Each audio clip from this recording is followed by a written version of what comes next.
ಹಾಸನ ಜಿಲ್ಲೆಯಲ್ಲಿ ಭಾರೀ ಮಳೆಯಿಂದಾಗಿ ಅವಾಂತರಗಳೇ ಸೃಷ್ಟಿಯಾಗ್ಬಿಟ್ಟಿವೆ. ಬಿರುಗಾಳಿ ಸಹಿತ ಮಳೆಗೆ ಮನೆಯ ಚಾವಣಿ ಕುಸಿತ ಆಗಿದೆ. ಅರಸೀಕೆರೆ ತಾಲೂಕಿನ ವಡಗರಹಳ್ಳಿಯಲ್ಲಿ ಈ ಘಟನೆ ನಡೆದಿರೋದು. ಹಾಸನ ಜಿಲ್ಲೆಯಲ್ಲಿ ವಿಪರೀತ ಮಳೆಯಾಗ್ತಾ ಇದೆ, ಹೀಗಾಗಿ ಮನೆ ಚಾವಣಿ ಕುಸಿತ ಆಗಿದೆ. ಬಿರುಗಾಳಿ ಸಹಿತ ಮಳೆ ಬರ್ತಾ ಇರೋದ್ರಿಂದ ಗಾಳಿಗೆ ಮನೆಯ ಚಾವಣಿ ಕುಸಿತ ಆಗಿರೋದು. ಅರಸೀಕೆರೆ ತಾಲೂಕಿನ ವಡಗರಹಳ್ಳಿಯಲ್ಲಿ ನಡೆದಿರುವಂತಹ ಘಟನೆ ಇದು. ಇನ್ನು ವಡಗರಹಳ್ಳಿಯಲ್ಲಿ ಇದ್ದಂಥ ಗ್ರಾಮಸ್ಥರ ಮನೆಯಲ್ಲಿ ಏನು ದವಸ ಧಾನ್ಯಗಳಿದ್ವು ಅವೆಲ್ಲವೂ ಕೂಡ ನೀರು ಪಾಲಾಗ್ಬಿಟ್ಟಿವೆ. ರೈತ ರಂಗಸ್ವಾಮಿ ಎಂಬುವರ ಮನೆಯ ಚಾವಣಿ ಕುಸಿತ ಆಗಿದೆ. ಸ್ಥಳಕ್ಕೆ ಈಗಾಗಲೇ ಅರಸೀಕೆರೆ ತಹಶೀಲ್ದಾರ್ ಭೇಟಿ ನೀಡಿ ಪರಿಶೀಲನೆ ನಡೆಸಿದ್ದಾರೆ.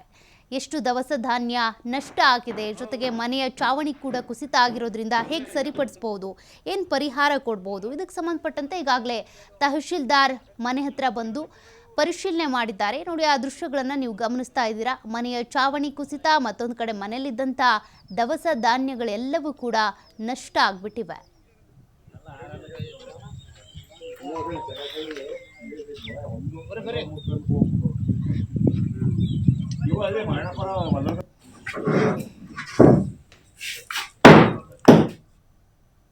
ವಡಗರಹಳ್ಳಿ ಗ್ರಾಮದ ರಂಗಸ್ವಾಮಿ ಅವ್ರ ಮನೆ ನಿನ್ನೆ ಏನು ಮಳೆ ಆಯ್ತು. ಇಲ್ಲಿ ಮಳೆ ಮತ್ತು ಗಾಳಿ ಮಳೆಗೆ ಇವರ ಮನೆಯಲ್ಲಿದ್ದಿರ್ತಕ್ಕಂಥ ಏನು ಊರಿಂದ ಹೊರಗಡೆ ಬಂದು ಜಮೀನ್ ಹತ್ರ ಏನು ಮನೆ ಕಟ್ಕೊಂಡು ಕೃಷಿ ವ್ಯವಸಾಯಕ್ಕೋಸ್ಕರ ದನಗಳೆಲ್ಲ ಕಟ್ಕೊಂಡು ಇಲ್ಲಿ ಜೀವನವನ್ನು ಸಾಗಿಸ್ತಾ ಇರ್ತಾರೆ ರೈತರು.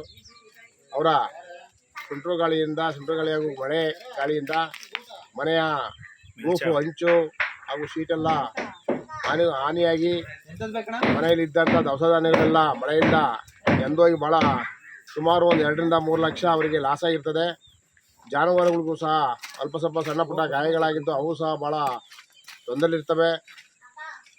ತಾಲೂಕು ಆಡಳಿತಾಧಿಕಾರಿ ಅಂತ ತಹಶೀಲ್ದಾರ್ರವರು ಖುದ್ದು ಇಲ್ಲಿ ಭೇಟಿ ಕೊಟ್ಟು ಅವ್ರಿಗೆ ಆಗಿರ್ತಕ್ಕಂಥ ನಷ್ಟವನ್ನು ಸರ್ಕಾರದ ಗಮನಕ್ಕೆ ತಂದು ಭರಿಸ್ಕೊಡ್ಬೇಕಾಗಿ ಇವತ್ತು ತಹಶೀಲ್ದಾರ್ ಮುಖಾಂತರ ಸರ್ಕಾರಕ್ಕೆ ಒತ್ತಾಯವನ್ನು ಮಾಡ್ತೇವೆ.